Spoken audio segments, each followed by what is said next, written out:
उस Bihar current affair के इस 10 मिनट के शो में हम आपके लिए बिहार के जितने भी महत्वपूर्ण करंट अफेयर बन सकते हैं ना, इस मात्र एक वीडियो में पूरा कंप्लीट कराने की कोशिश किया गया है। ठीक है ना। सबसे बड़ी बात क्या है कि अभी हाल ही में 14 और 17 तारीख के जिन बच्चों का बिहार मध्य निषेध का एग्जाम है ना, उनसे रिक्वेस्ट है कि इस वीडियो को ना ध्यानपूर्वक देखिएगा। मैं आपको यकीन के साथ बता रहा हूं ना कि आपका पेपर में एक भी क्वेश्चन नहीं छूटने वाला है। ठीक है ना। तो बस बिल्कुल ध्यानपूर्वक देखते हुए चलिएगा। ठीक है, तो चलिए बिना समय गए शुरू करते हैं। तो देखिए, सबसे पहला क्वेश्चन क्या है, ध्यान से समझिएगा। बोल रहा है कि नीति आयोग द्वारा हाल ही में जारी राजकोषीय स्वास्थ्य सूचकांक 2026 में बिहार को किस श्रेणी में स्थान दिया गया है। ठीक है ना। तो देखिए, इसका सही आंसर क्या हो जाएगा, तो इसका सही आंसर हो जाएगा ऑप्शन नंबर सी, परफॉर्मेंस में दिया गया है। ये 4 प्रकार का होता है। ठीक है ना, जिसमें बिहार में जो ना राजकोषीय स्वास्थ्य सूचकांक में परफॉर्मेंस का स्थान दिया गया है। इससे पहले क्या था, एस्पिरेंट था। समझे ना बात को। अभी जो इनको क्या मिला हुआ है, परफॉर्मेंस मिला हुआ है। समझे ना बात को। अब हम चलते हैं अपने अगले प्रश्न पे। ये सारे के सारे प्रश्न आपको काफी एग्जाम में देखने को मिलेगा, ध्यानपूर्वक देखिएगा। दूसरा क्वेश्चन बोल रहा है कि पाटलिपुत्र खेल परिसर में आयोजित द्वितीय बिहार महिला कबड्डी लीग 2026 का जो विजेता कौन बना हुआ है। ठीक है ना। तो देखिए, 2 व्यक्तियों के बीच में, यानी कि 2 टीमों के बीच में यह मैच हुआ था। किनके किनके बीच में, मगध वॉरियर्स और सारण स्ट्राइकर्स के बीच में। ठीक है ना, जिनमें मगध वॉरियर्स ने जीत हासिल किया है और सारण स्ट्राइकर ने हार हासिल किया है। समझे ना बात को। तो ऑप्शन नंबर डी हमारा सही आंसर हो जाएगा, मगध वॉरियर्स। ठीक है ना। अब चलते हैं अपने अगले प्रश्न पे। बोल रहा है कि साहित्य अकादमी पुरस्कार 2025 के लिए चयनित मैथिली लेखक महेंद्र झा बिहार के किस जिले के निवासी है। देख लिए, ये है डॉक्टर महेंद्र झा। ठीक है ना। और ये किस जिले के निवासी है, तो याद रखिएगा सुपौल जिले के निवासी है। किस जिले के हैं, तो सुपौल के निवासी है। ऑप्शन नंबर बी हमारा सही आंसर हो जाएगा। ठीक है ना। देखिए, इस 10 मिनट के शो में ना हम आपको विस्तार में तो नहीं बताएंगे, लेकिन आपको जितना क्वेश्चन कंप्लीट कराएंगे ना, आप खुद बोलिएगा सर ये पेपर में आपको देखने को मिला था। ठीक है ना। विस्तार में देखने के हमारे चैनल पर आप जाके देख सकते हैं। ठीक है ना। नेक्स्ट क्वेश्चन बोल रहा है कि 22 से 24 मार्च 2026 तक आयोजित 114वें दिवस की थीम क्या थी। ठीक है ना। तो ये क्या थीम थी, तो याद रखिएगा, उन्नत बिहार और उज्जवल बिहार। क्या थी, उन्नत बिहार और उज्जवल बिहार। ठीक है ना। इसको आप बिल्कुल ध्यान से समझिएगा। नेक्स्ट क्वेश्चन बोल रहा है कि 12वीं राष्ट्रीय एथलेटिक्स चैंपियन फॉर ऑन्टिजन में बिहार के कुल कितने पदक जीतकर चैंपियन बना हुआ है। ठीक है ना। तो याद रखिएगा, 12वीं राष्ट्रीय एथलेटिक्स चैंपियन फॉर ऑन्टिजन में ना बिहार के टोटल 117 पदक जीतकर जो है ना चैंपियन बने हुए हैं। कितने पदक, 117 पदक जीतकर चैंपियन बने हुए हैं।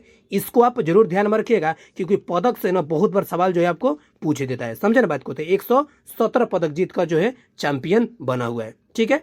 नेक्स्ट क्वेश्चन है कि 21 मार्च 2026 को बिस्मिल्लाह खां की कौन सी जयंती मनाई गई थी। ठीक है ना। तो देखिए, याद रखिएगा, ये रहे बिस्मिल्लाह खां। ठीक है ना। इनको जो है 110वीं जयंती मनाई गई थी। कितनी जयंती, 110वीं जयंती मनाई गई थी। समझे ना बात को। और ये जो आपको शहनाई वादक है, जिनको अंतर्राष्ट्रीय मार्ग पे काफी ज्यादा इनको लोग जानते हैं। ठीक है, इन्होंने ये जमीनी स्तर से अंतर्राष्ट्रीय स्तर तक अपनी पहचान दिलवाई है। ठीक है ना, शहनाई के लिए।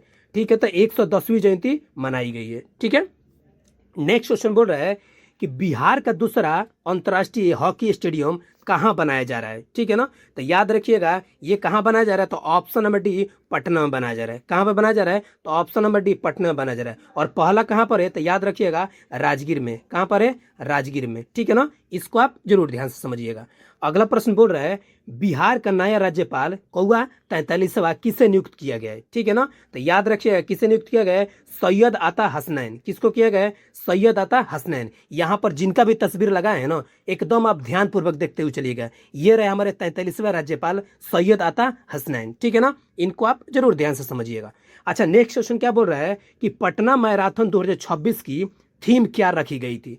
पटना मैराथन के जो 26 की थीम क्या रखी गई थी, याद रखिएगा, नासा मुक्ति बिहार। क्या रखी गई थी, नासा मुक्ति बिहार रखा गया था। देख सकते हैं, आपको पटना के गांधी मैदान में ये चीजें देखने को मिला था। ठीक है ना। अब चलते हैं अपने अगले प्रश्न पे। बोल रहा है कि बिहार का वर्तमान हरित आवरण बढ़कर कितना प्रतिशत हो गया है। ठीक है ना। हरित आवरण को हम समझते हैं, जैसे कि जितने भी जंगल है, ठीक है ना, जो कि पूरे बिहार को ढके हुए है, उसी को बोला जाता है ग्रीन आवरण। ठीक है, ग्रीन कवर बोला जाता है। ये कितना बढ़कर हो गया है, तो याद रखिएगा 15.5%। कितना हो गया है? 15.5%। ठीक है ना। अच्छा, लक्ष्य कितने का रखा गया है? तो याद रखिएगा 17% का लक्ष्य रखा गया है। कितना रखा गया है? 17% का लक्ष्य रखा गया है। ठीक है ना। यानी कि बिहार को ना हरित आवरण, ये जंगलों से ढकना है लगभग 70% तक, लेकिन अभी कितना है? तो 15.5% है। ऑप्शन नंबर बी हमारा सही आंसर हो जाएगा। अब अगले प्रश्न पे चलते हैं। तो बोल रहा है उड़ान योजना के तहत जो है अगले 8 वर्षों में बिहार में कुल कितने नए एयरपोर्ट बनाए जाने का लक्ष्य किया गया है? तो याद रखिएगा ये जो उड़ान योजना है ना, उड़ान योजना है, इसमें ना पूरे देश में टोटल 100 एयरपोर्ट बनाने का लक्ष्य रखा गया है। कितने? 100 एयरपोर्ट बनाने का लक्ष्य रखा गया है। लेकिन बात करें वहीं पर बिहार में, ठीक है ना, बिहार में टोटल 4 जो है एयरपोर्ट बनाने का लक्ष्य रखा गया है, जिसको ऑप्शन नंबर सी हमारा सही आंसर हो जाएगा। याद रखिए एक और बात, इसी उड़ान योजना के तहत ना लगभग जो है आपको 200 हेलीपैड बनाने का लक्ष्य रखा गया है। हेलीपैड, जहां पर हेलीकॉप्टर उतरते हैं ना, उसी को हेलीपैड बोला जाता है। तो हेलीपैड 200 रखा गया है और एयरपोर्ट जो है 100 रखा गया है, जिसमें से बिहार में जो है 4 एयरपोर्ट बनाने का लक्ष्य रखा गया। टोटल कितने वर्षों में? तो अगले 8 वर्षों में। समझ गए ना। तो इसको आप जरूर याद रखिएगा। अच्छा, अगले प्रश्न पर चलते हैं दोस्त। याद रखिए कि केंद्र सरकार ने 2026 में बिहार में किस फसल की खरीद एमएसपी पर कितने करने की मंजूरी दी है? ठीक है ना। तो सबसे पहले एमएसपी का मतलब क्या होता है? तो मिनिमम सपोर्टिंग प्राइस होता है। ठीक है ना, जो कि किसानों को दिया जाता है, न्यूनतम समर्थन मूल्य इसको बोला जाता है। ठीक है ना। अगर इसके अंदर एमएसपी का कोई भी फसल आ जाता है ना, कोई भी फसल किसान का एमएसपी के अंदर आ जाता है, तो मार्केट में उस फसल का रेट बढ़े चाहे घटे, लेकिन सरकार उसी रेट में आपको खरीदेगी। समझे ना बात को। तो इसी को बोला जाता है एमएसपी, जो कि इस बार 2026 में किसको मंजूरी मिली है? तो याद रखिएगा मसूर को मिली हुई है। किसको मिली है? मसूर दाल को मिली हुई है। ऑप्शन नंबर सी हमारा सही आंसर हो जाएगा। ठीक है ना दोस्त। अब चलते हैं अपने अगले प्रश्न पर।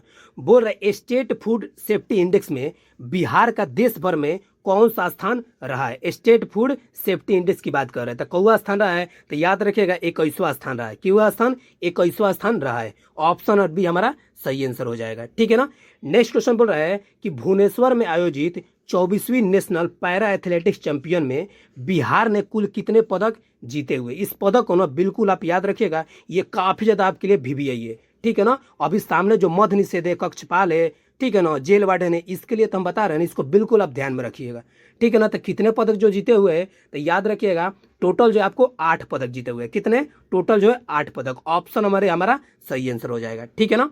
अब चलते हैं अपने अगले प्रश्न पे। बोल रहा है शैलेश कुमार जिन्होंने पैरा एथलेटिक्स में स्वर्ण पदक जीता हुआ, यानी कि गोल्ड मेडल जीता हुए, ये बिहार के आखिर किस जिला से हैं? तो याद रखिएगा ये जो है आपको जमुई जिला से है। किस जिला से है? तो जमुई जिला से। देख सकते हैं ये जो है आपको शैलेश कुमार जी, इन्होंने गोल्ड मेडल जीता हुआ है। ठीक है ना। किसमें? पैरा एथलेटिक्स में। ठीक है। तो ये ऑप्शन नंबर सी हमारा सही आंसर हो जाएगा। अगला प्रश्न बोल रहा है बिहार ने अब तक कितने करोड़ लोगों को बहुआयामी गरीबी से बाहर निकालने में सफलता पाई है? ठीक है ना। तो इसका सही आंसर क्या हो जाएगा? तो 2.25 करोड़। कितना? 2.25 करोड़ जो है आपको बिहार ने गरीबी से निकालने में सफलता पाई है। ऑप्शन नंबर बी हमारा सही आंसर हो जाएगा। ठीक है ना।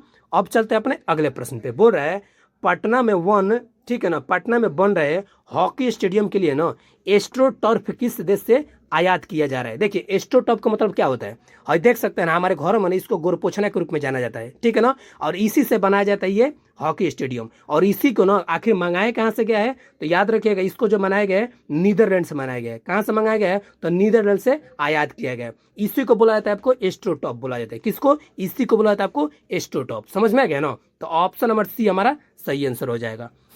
अच्छा, अगले प्रश्न पे चलते हैं। तो बोल रहा है मुख्यमंत्री नीतीश कुमार की जो समृद्धि यात्रा 2026 की समापन आखिर किस शहर में हुआ है? ठीक है ना। तो याद रखिएगा इनका जो समापन है ये बिहार का ना पटना जिला में हुआ है। कहाँ पे हुआ है? पटना जिला में समृद्धि यात्रा का समापन हुआ है। ऑप्शन नंबर डी हमारा सही आंसर हो जाएगा। ठीक है ना दोस्त।